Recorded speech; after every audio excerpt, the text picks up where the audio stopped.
अस्सलाम वालेकुम dear students. आज हम बात करेंगे जी academic writing post R N B S N semester 1 English का टॉपिक है। आउटलाइन है जी इस टॉपिक की। इंट्रोडक्शन करेंगे हम इसका पर्पस और ऑडियंस, इसका पर्पस क्या है और इसकी ऑडियंस कौन से है। स्ट्रक्चर ऑफ एकेडमिक पेपर्स के स्ट्रक्चर के बारे में बात करेंगे। रिसर्च एंड सोर्सेज के बारे में बात करेंगे। साइटेशन एंड रेफरेंसिंग स्टाइल्स के बारे में बात करेंगे। अवॉइडिंग प्लेजरिज्म के बारे में बात करेंगे कि किस तरह से प्लेजरिज्म को हम अवॉइड कर सकते हैं जब हम एकेडमिक राइटिंग कर रहे होते हैं। तो ऑर्गेनाइजिंग एंड आउटलाइनिंग के बारे में बात करेंगे। फॉर्मल लैंग्वेज एंड टोन के बारे में बात करेंगे। रिवाइजिंग एंड एडिटिंग के बारे में बात करेंगे। फॉर्मेटिंग गाइडलाइंस और कंक्लूजन के बारे में बात होगी। एकेडमिक राइटिंग बेसिकली है क्या चीज?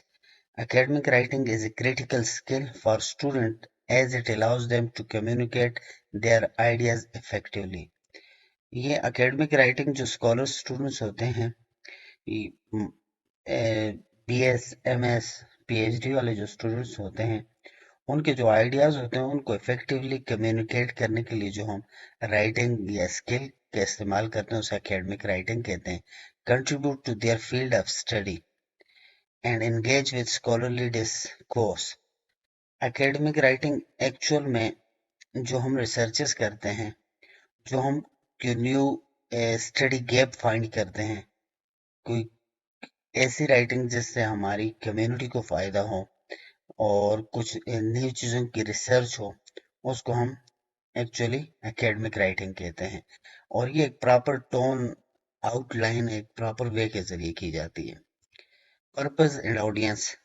Academic writing serves to inform, persuade, and contribute to the existence body of knowledge within a particular field or discipline. Academic writing जो है एक inform और persuade और contribute to existing body of knowledge within a particular field or discipline. Means इसके ये purpose है academic writing का कि हम inform करें। मीन्स हमारे पास जो नॉलेज है, जो हम रिसर्च करना चाह रहे हैं, हम इन्फॉर्म करें और परसुएट करें और कंट्रीब्यूट करें जो existing body of knowledge with in the particular field. Means आप जिस भी फील्ड में हैं उसके जो एग्जिस्टिंग बॉडी है, मीन्स जो रिसर्चर्स हैं, जो जर्नल्स हैं, जो जितने भी जर्नल्स हैं, उन तक आप अपनी रिसर्च और एकेडमिक राइटिंग को पहुंचाएं और न्यू रिसर्चेस को न्यू रिसर्चेस करें और उन तक पहुंचाएंगे कम्युनिटी में क्या क्या हो रहा है, किन चीज़ों की अपग्रेडेशंस की ज़रूरत है। मीन्स अगर हम किसी डिजीज़ के बारे में अगर बात कर रहे हैं तो हमारी फाइंडिंग्स क्या हैं, ये डिजीज़ किस वजह से हो रही है और किस तरह से इसे ओवरकम किया जा सकता है, कंट्रोल किया जा सकता है। Second is the content to effectively communicate with their intended readerships. Academic writing में आपकी ऑडियंस कौन होती है? रीडरशिप्स मीन आपके पीयर्स, आपके फेलोज हो गए, फेलो स्कॉलर्स हो गए, प्रोफेसर साहिबान हो गए और ब्रॉडर एकेडमिक कम्युनिटी। जो एकेडमिक कम्युनिटी है मीन्स रिसर्च वाली जितनी कम्युनिटी है वो हमारी ऑडियंस होती है। इसमें बच्चे या इलिटरेट लोग हमारी ऑडियंस नहीं होती। स्ट्रक्चर क्या है जी एकेडमिक पेपर का? इंट्रोडक्शन और बॉडी और कंक्लूजन। इंट्रोडक्शन, बॉडी और conclusion. The introduction provides background information and states the thesis. Introduction में हम बैकग्राउंड इंफॉर्मेशन के बारे में बताते हैं, जितनी भी स्टडीज ऑलरेडी हो चुकी हैं। हम लिटरेचर रिव्यू करते हैं, उससे हमें पता चलता है कि पास में कितनी स्टडीज हो चुकी हैं और इन स्टडीज में हम गैप फाइंड करते हैं और न्यू रिसर्च करते हैं। And states the thesis. The body presents evidence and arguments to support the thesis. और बॉडी में हम वो सारी डिटेल्स लिखते हैं जो हमारी थीसिस होता है, जो हम बयान करना चाह रहे हैं, जिस रिसर्च पे हम बात कर रहे होते हैं, हम उसके एविडेंस और आर्गुमेंट्स को सपोर्ट करते हैं बॉडी में सारी डिटेल्स लिख के, साइट करके, प्रीवियस लिटरेचर रिव्यू, अपना करंट फाइंडिंग्स जो होती हैं वो सारी इसमें हम बयान करते हैं। and the conclusion summarizes the main points and restates the thesis. और conclusion में हम main points को summarize करते हैं और restates the thesis means conclusion भी आपकी thesis के बारे में एक किस्म से दोबारा से recap होता है कि अक्सर जितने बड़े रिसर्चर्स होते हैं, आपके प्रोफेसर सुपरवाइजर्स होते हैं, वो इंट्रोडक्शन को गो थ्रू कर लिया, बॉडी अक्सर रिसर्चेस नहीं पढ़ते और आपकी कंक्लूजन को स्टडी कर लेते हैं और उनको पता चल जाता है कि इसमें क्या फ्लॉज हैं और किन चीज़ों की ज़रूरत है फर्दर या किन चीज़ों की कमी रह गई है। अच्छा, रिसर्च एंड सोर्सेज, जब हम एकेडमिक राइटिंग कर रहे होते हैं, जो रिसर्च कर रहे होते हैं, उसके लिए रिसर्च और सोर्सेज क्या हैं? Use A variety of reputable sources including scholarly articles. हम स्कॉलरली जितने प्रीवियस आर्टिकल्स होते हैं रिसर्च गेट पे जाके या जो जिस फील्ड के साथ हैं आप उसके जर्नल्स को देखते हैं, उन जर्नल्स में से आर्टिकल्स की स्टडीज करते हैं, या आप यूनिवर्सिटी में हो तो आप लाइब्रेरी में जाके जितने प्रीवियस स्टूडेंट्स ने थीसिस लिखे होते हैं आप वहां से थीसिस उनके पढ़ते हैं। Books, reputable websites, evaluate sources for reliability and relevance, और इन्हीं सोर्सेज को इवेल्युएट भी हम करते हैं रिलायबिलिटी और रेलेवेंस के लिए कि कितने रिलायबल हैं, वैलिडेट करते हैं उसे, एंड रेलेवेंस देखते हैं कि हमारे स्टडी के साथ कितना रेलेवेंट है ये। Cite all sources properly to give credit to the original author and avoid plagiarism. Follow the appropriate citation style, guidelines, APA style, MLA, Chicago, etc. अच्छा, जब जितनी भी एकेडमिक राइटिंग है उसमें आपने जितने भी लिटरेचर रिव्यू किया होता है, जब भी आप किसी का वर्क को एज ए रेफरेंस अपने वर्ड्स में बता रहे होते हो अपने वर्क के अंदर, तो लाजमी से आपने उस आथर को साइट करना है, अदरवाइज वो प्लेजरिज्म में आएगा। साइट करने से क्या है, हम उसे क्रेडिट दे रहे होते हैं और हमारे पास साइटेशन स्टाइल्स कितने हैं, पीएस स्टाइल्स हैं, अमेरिकन साइकोलॉजिकल एसोसिएशंस का, एमएलए, शिकागो एटसेट्रा, ये आगे हम डिटेल में भी देखेंगे। अवॉइडिंग प्लेजरिज्म, हम प्लेजरिज्म को अपने एकेडमिक राइटिंग में किस तरह से अवॉइड कर सकते हैं? Plagiarism is the act of using someone else words और आइडियाज विदाउट प्रॉपर एट्रीब्यूशन। जब हम अपने वर्क में किसी और के काम को साइड के बगैर अगर उनके वर्ड्स या उनके आइडियाज को हम लिस्ट करेंगे या बताएंगे तो उसे हम प्लेजरिज्म कहते हैं। और प्लेजरिज्म फाइंडिंग के लिए बहुत सारे एप्लीकेशंस हैं, पेड एप्लीकेशंस जो यूनिवर्सिटीज के पास होती हैं। आप किसी के वर्क को इस तरह से मींस पेश नहीं कर सकते हो, किसी के वर्ड्स या आइडियाज को आप अपना आइडिया कह के डिस्प्ले नहीं कर सकते हैं और वो प्लेजरिज्म कैटेगरीज में आएगा।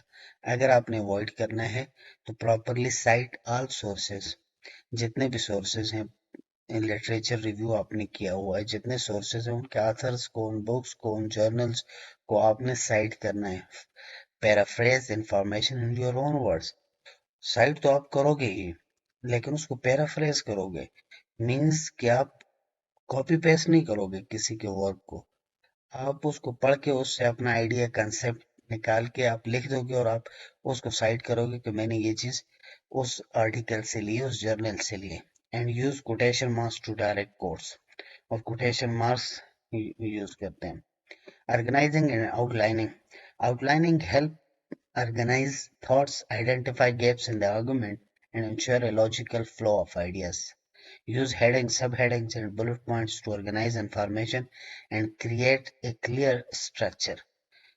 Academic राइटिंग चूंकि एक प्रोफेशनल वर्क है और इसे रीड करने वाले जो लोग हैं या असेस करने वाले जो लोग हैं, जो आपके सुपरवाइजर हैं या आपके पीयर फेलोज हैं, स्कॉलर फेलोज हैं, चूंकि वो भी प्रोफेशनल लोग हैं, तो और एकेडमिक राइटिंग भी एक प्रोफेशनल काम है, तो इसे आप प्रॉपरली ऑर्गेनाइज और आउटलाइन करोगे कि जिसने जो चीज पढ़नी है उसी पॉइंट पे पढ़े और मींस एक फ्रीक्वेंसी के साथ हो जाए, उसे ये इजीली आपके आइडिया, आपके कंसेप्ट को कैच करे आप कहना क्या चाह रहे हो।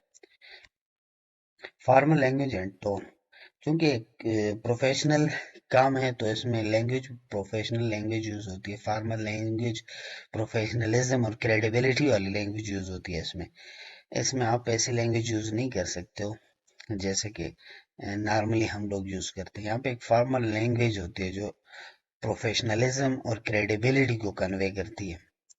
Use objective language avoid slang or colloquialisms and maintain a respectful tone towards the subject matter and audience. آپ اس طرح سے لکھو گے کہ آڈینس اور جس چیز پہ یا جہاں پہ آپ نے ریسرچ کیے ان کو ریسپیکٹفل ٹون میں ان کا ذکر کرو گے، اور جو ریڈرز ہے اسے وہ جب ریڈ کرے تو اسے بھی مینس اس کو لگے کہ آپ نے جو اسٹڈی دی ہوئی ہے اس میں آپ ان کو بھی رسپیکٹ کر رہے ہو.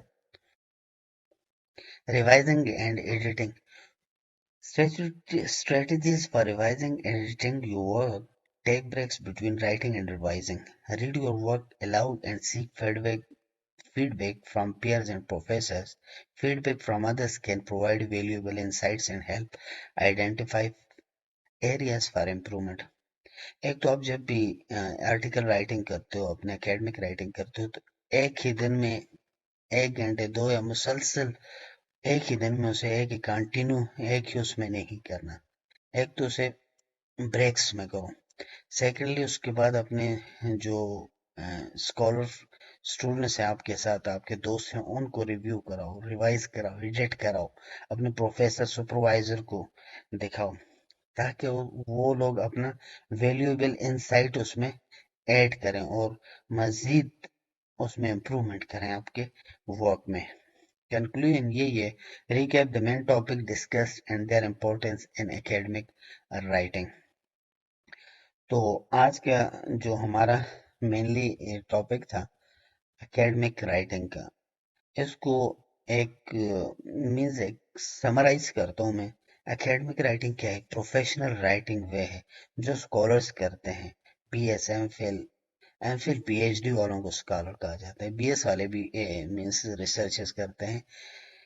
اکیڈمک رائٹنگ میں ایکچول میں ایک وے ہے، ایک پراپر وے ہے جو کنسسٹ کرتا ہے جی کہ آپ نے جو بھی ریسرچ کرنی ہے، جو رائٹ کرنا ہے، آپ اس کا کیا کرتے ہیں، اس کے پارٹس ہیں. انٹروڈکشن، آپ انٹروڈیوس کرتے ہیں اس میں، مینز آپ کس چیز پہ کام کر رہے ہیں، پریویس آپ نے کیا اسٹڈیز کی اور آپ کو کون سا گیپ دکھا، آپ کس چیز پہ کام کر رہے ہیں، کیا فائنڈنگز ہیں آپ کی. پھر باڈی ہے. باڈی میں آپ پراپر ڈیٹیلز لکھتے ہو، پریویس جو لٹریچر ریویو کیا آپ نے، جو آپ نے خود کیا ہے، آپ سائٹ کرتے ہو، ہر ایک فلو میں آپ کام کر رہے ہوتے ہو.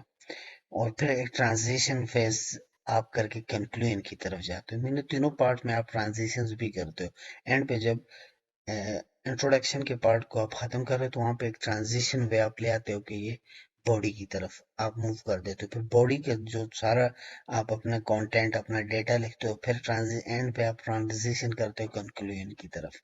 پھر اس کا مین پرپز یہ ہوتا ہے کہ مینز آپ کی جو بھی اسٹڈی ہے اس سے آپ کو کیا لگتا ہے کہ اس سے مینس کمیونٹی آڈینس کو کیا فائدہ ہوگا.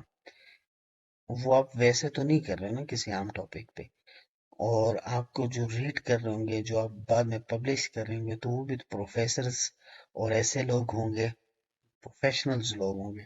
تو اسی لیے یہ سارا جو آپ ورک کرو گے پروفیشنل وے میں کرو گے رائٹنگ، اور پلیجرزم اوائڈ کرو گے. چیٹنگ اس میں نہیں چلے گی کہ آپ کسی کے ورک اٹھا کے پیرافریز کر دو گے تو آپ کا کام چل جائے گا. یہاں پر ہر چیز کے لیے مینز آپ دیکھو گے اے آئی کانٹینٹ بھی آپ نہیں بناؤ گے کہ اکیڈمک رائٹنگ سے میں نے چلو جی اے آئی سے بنوا دیا.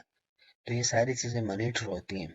اور پھر آپ کا جو ورک ہے وہ آپ پراپرلی اس کو امیجز میں شو کرو گے، ایکسل شیٹس کے ذریعے آپ شو کرو گے، اور مینز ویڈیو سے آپ اس کو پروف کرنے کی کوشش کرو گے.